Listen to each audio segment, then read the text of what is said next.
About 5 days ago, the curtains came down on Munich Security Conference 2026. And yet, instead of clarity, it left behind a haze of uncertainty.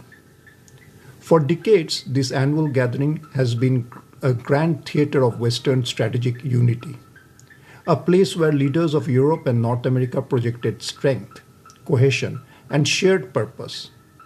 It was never about the dramatic breakthroughs, it was about signaling solidarity. But this year, something felt different. The conference, traditionally dedicated to safeguarding Western security interests, wandered into unfamiliar terrain.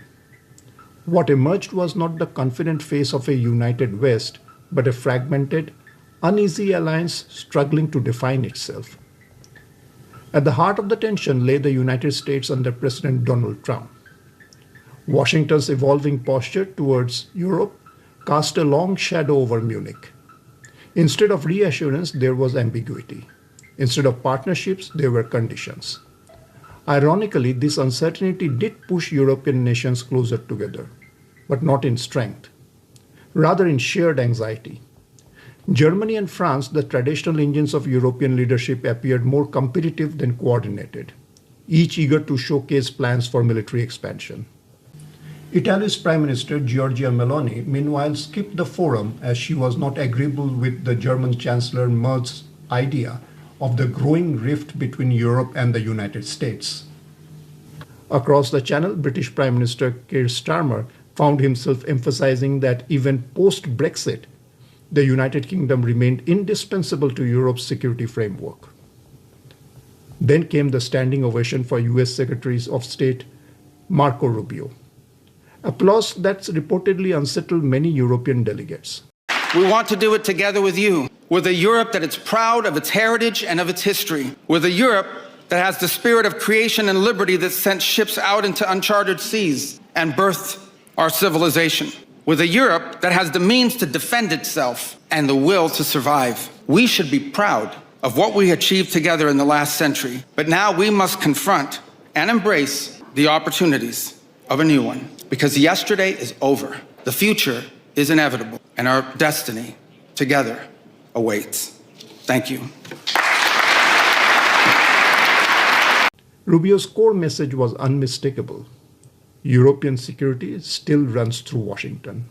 And as if to underline that point, he left Munich for talks with Hungary's Prime Minister Viktor Orban, a leader often described as more aligned with MAGA politics than with mainstream European consensus.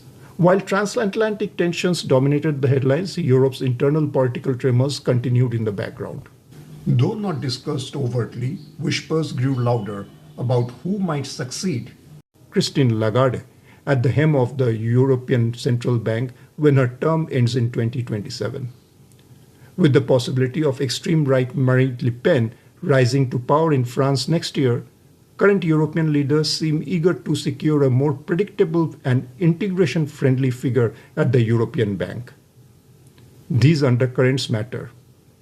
Economic stability and political cohesion are intertwined, and right now both appear uncertain. On the most pressing geopolitical crisis, the Russia-Ukraine war, there was little tangible progress. European leaders highlighted increased military and humanitarian aid to Ukraine. But symbolism does not stop Russian offensives.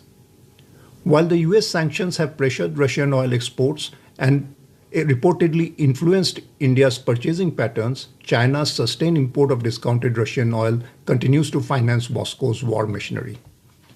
The conference could have been a moment for more creative, out-of-the-box diplomacy, especially amid reports of the reduced US aid to Kyiv. Instead, it was a reaffirmation of the existing positions. No new roadmap, no breakthrough. Equally striking was what did not receive attention, the rising threat over Taiwan. With President Trump offering no explicit public commitment towards Taiwan's defense, and with the transatlantic relations under strain, European leaders avoided deep deliberations on the matter. The looming Chinese question remained largely unaddressed. Strategic ambiguity may be a tactic, but collective silence may also signal hesitation. Another unresolved flashpoint was Greenland. The United States' continued interest in acquiring the island remains diplomatically sensitive. Forceful speeches by Denmark and Greenland's leadership defended sovereignty. Yet beyond rhetoric, Europe articulated no unified or concrete response. It was another moment that exposed hesitation where the decisiveness might have been expected.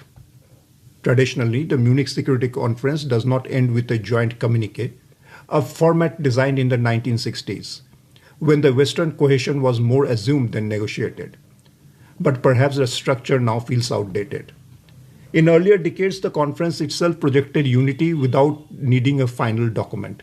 This year, however, unity could not be assumed, and nothing formal filled the vacuum. Big speeches were delivered. German Chancellor and French President articulated strong visions.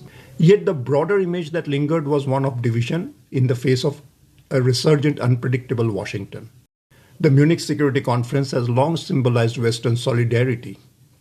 In 2026, it symbolized something else. A West in transition, uncertain of its center of gravity, unsure of its leadership, and divided over its future. And perhaps that's the real story. The world is changing. The question now is whether institutions like the Munich Security Conference can change with it, or whether they will continue to reflect a unity that no longer exists.